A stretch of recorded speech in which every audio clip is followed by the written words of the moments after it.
आत्मीय भाइयों एवं बहनों, प्रणाम। आपको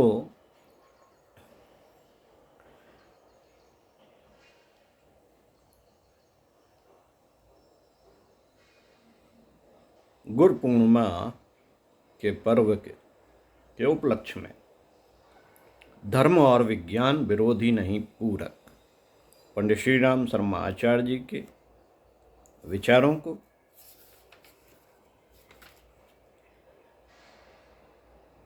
पुस्तक से आपको पढ़कर सुनाता हूँ। आइए सुनते हैं इसी पुस्तक से धर्म संप्रदाय कलेवर है और धर्म आत्मा।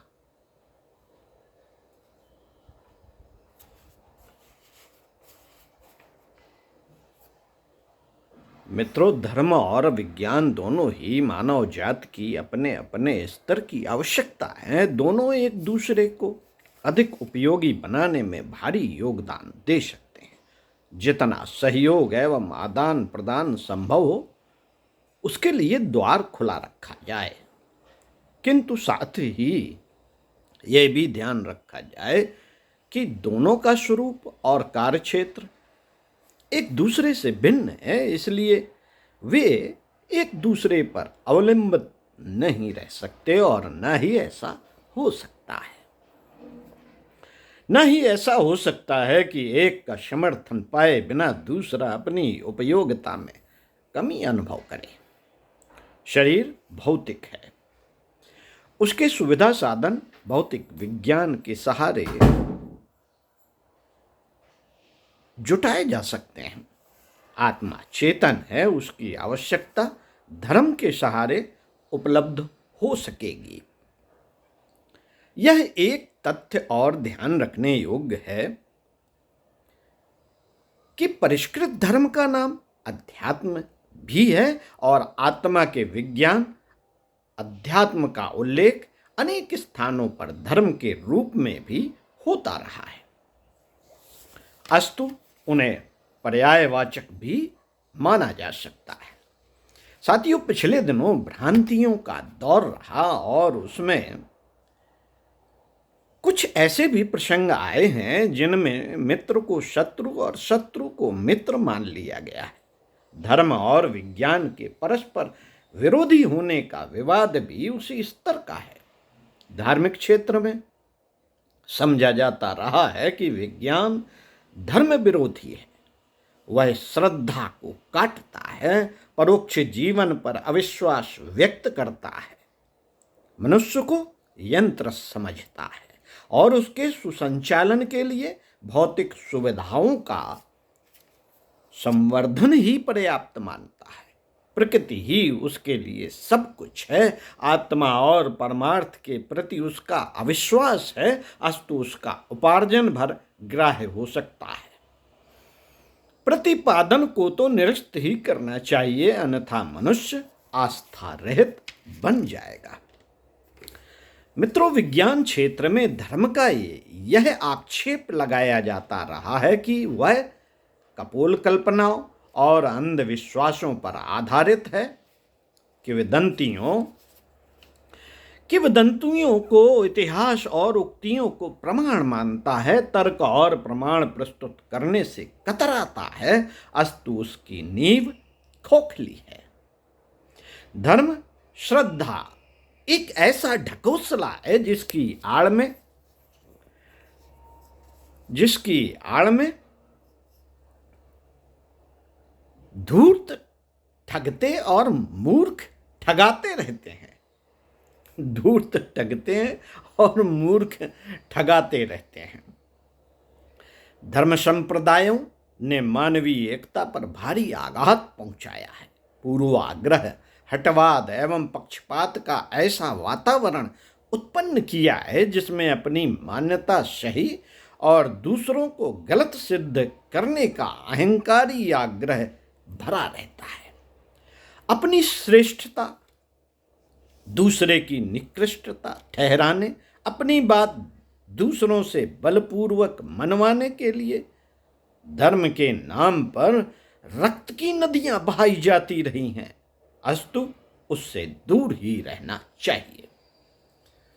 मित्रों, इन आक्षेपों पर विचार करने से प्रतीत होता है कि विवाद आक्रोश का कारण गहरा नहीं, उथला है।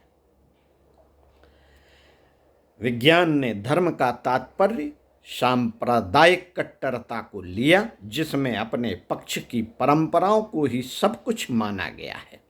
इसी प्रकार धर्म ने विज्ञान का एक ही पक्ष देखा है, जिसमें उसे आस्थाओं का उपहास उड़ाते पाया जाता है। यह दोनों पक्षों के अधूरे और उथले रूप हैं। वस्तुतः उन दोनों की उपयोगिता असंदिग्ध है। दोनों मनुष्य जाति के लिए समान रूप से उपयोगी और ठोस तथ्यों पर आधारित हैं। ऐसी दशा में उनमें परस्पर सहयोग और आदान प्रदान होना चाहिए था। ऐसे विवाद की कोई गुंजाइश है नहीं, जिसमें दोनों एक दूसरे को जन कल्याण के पथ पर चलने वाले मित्र सहयोगी के स्थान पर विरोधी और प्रतिपक्षी प्रतिद्वंदी मानने लगे। मित्रों, विज्ञान चाहता है कि धार्मिकता को प्रामाणिकता और उपयोगिता की कसौटी पर कसा जाना और खरा सिद्ध होना आवश्यक है, तभी उसको मान्यता मिलेगी। इसी प्रकार धर्म चाहता है कि विज्ञान को अपनी सीमा समझनी चाहिए और जो उसकी पहुंच से बाहर है उसमें दखल नहीं देना चाहिए। दोनों की मांगें सही हैं। धर्म को अपनी उपयोगिता सिद्ध करने का पूरा अवसर है, यह तथ्यपूर्ण है। अपने पक्ष समर्थन में उसके पास इतने तर्क और प्रमाण हैं कि उसकी गरिमा और स्थिरता को कोई चुनौती नहीं दे सकता। साथ ही यह भी स्वीकार किए जाने की आवश्यकता है कि धर्म की मूल नीति से सर्वथा भिन्न जो भ्रांतियां और विकृतियां इस क्षेत्र में घुस पड़ी हैं, उन्हें सुधारा और हटाया जाना आवश्यक है। बाबा वाक्यम प्रमाणम की नीति अपनाना और जो चल रहा है उसी को पत्थर की लकीर मानकर अड़े रहना अनुचित है। धर्म का तथ्य शाश्वत है, किंतु प्रथा परंपराओं की जिस प्रकार समय समय पर सुधार होते रहते हैं, वैसे ही इन दिनों भी उसमें बहुत कुछ सुधार परिवर्तन होने की गुंजाइश है। मित्रों, विज्ञान को समझना चाहिए कि धर्म शब्द संप्रदाय के अर्थ में ही न लिया जाए। सांप्रदायिक कट्टरता और निहित स्वार्थों द्वारा फैलाई गई मूढ़ मान्यताओं के सुधार का विरोध किया जाए। धर्म के उक्त पक्ष को विवाद से बचा दिया जाए जो नीति एवं आदर्श के अर्थ में प्रयुक्त होता है, जिसके सहारे मनुष्य आदिम काल से बढ़ते बढ़ते इस भाव संपन्नता का महत्व समझ सकने की स्थिति में आ पाया है।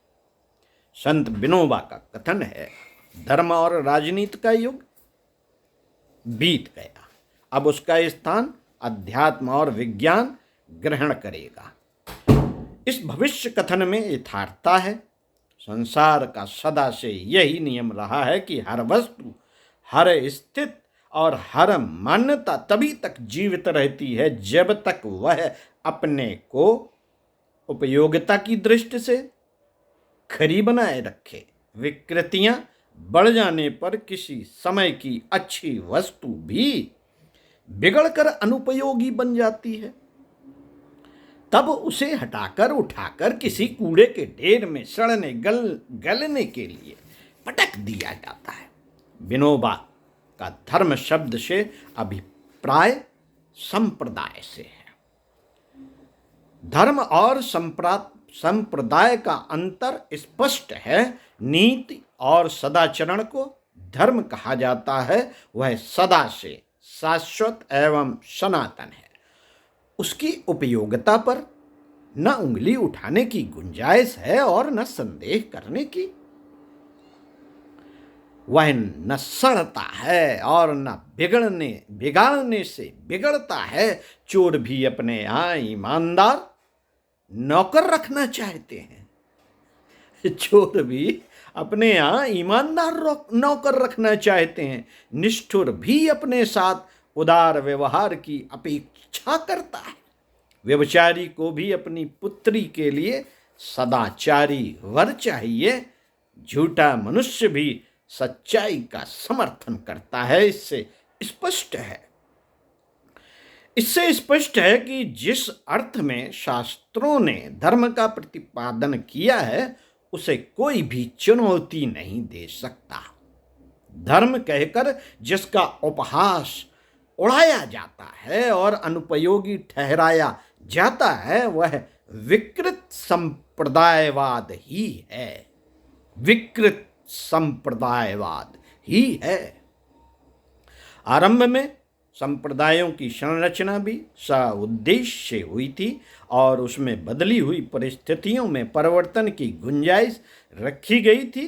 कट्टरतावादी सामयिक सुधारों की उपेक्षा करते रहते हैं और उनके साथ जुड़ जाने वाली विकृतियों को भी धर्म परंपरा मानने लगते हैं। ऐसी ही विकृत सांप्रदायिकता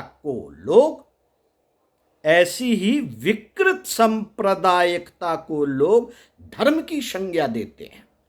विनोबा जी ने भी इस तथाकथित धर्म के अगले दिनों पदच्युत होने की बात कही है। परिष्कृत धर्म को अध्यात्म कहा गया है।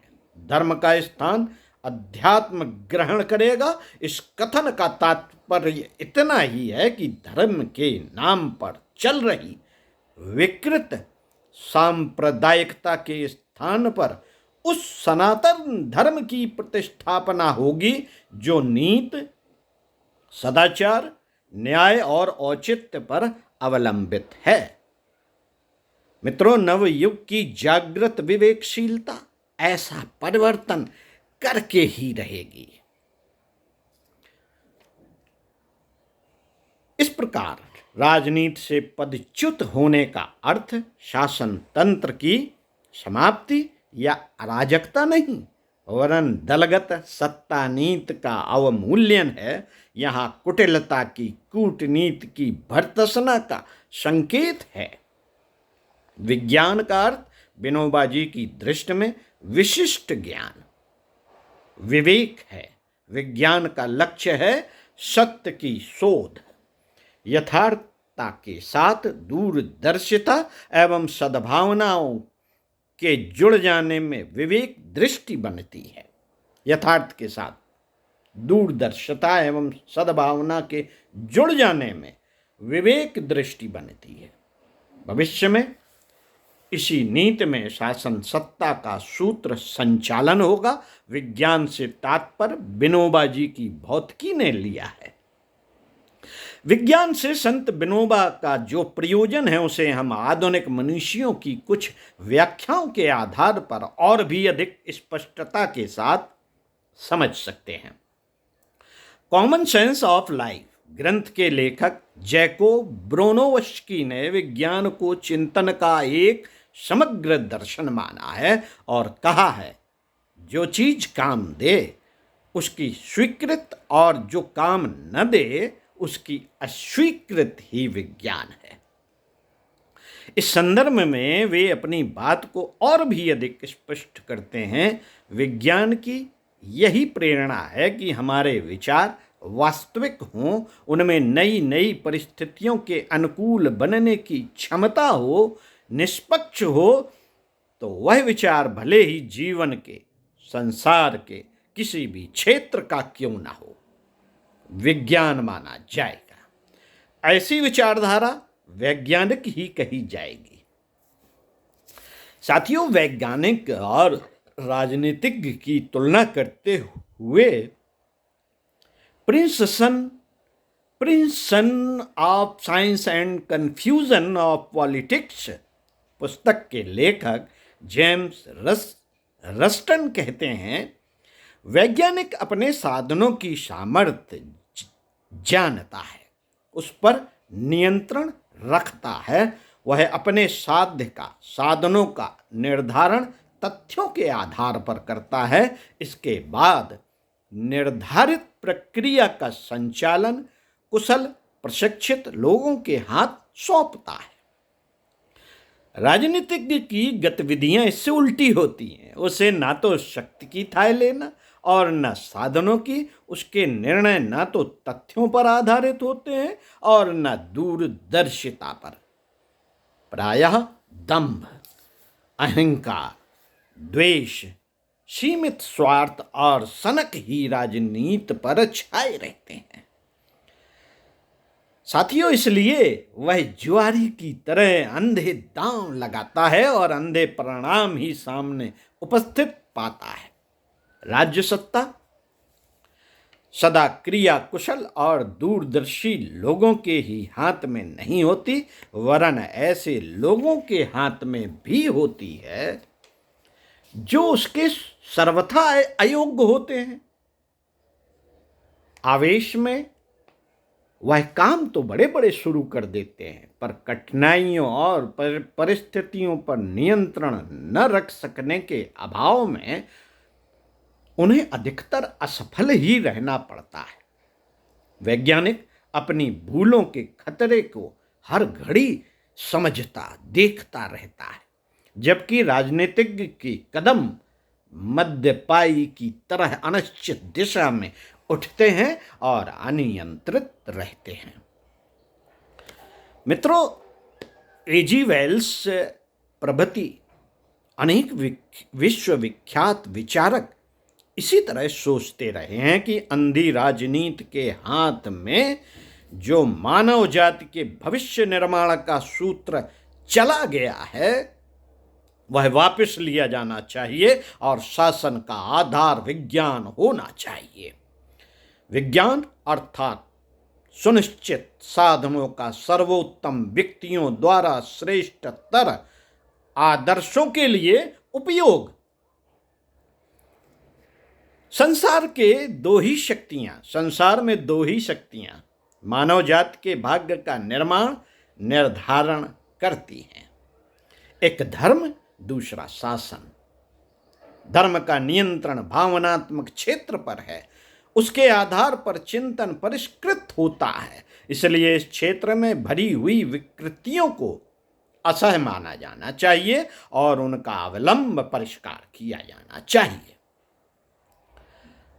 साथियों, राज सत्ता का नियंत्रण भौतिक वस्तुओं और परिस्थितियों पर होता है। उनके उचित उत्पादन, उपयोग, वितरण एवं मानवीय मर्यादाओं के पालन का उत्तरदायित्व शासन पर होता है। वह भ्रष्ट होगा तो संसार में विभीषिकाएं और विकृतियां बढ़ेंगी। फलस्वरूप शोक संताप के दुर्भाग्यपूर्ण संकट आए दिन बरसते रहेंगे। आत्मीय भाइयों, संप्रदाय धर्म को अध्यात्म से परिष्कृत किया जाना चाहिए।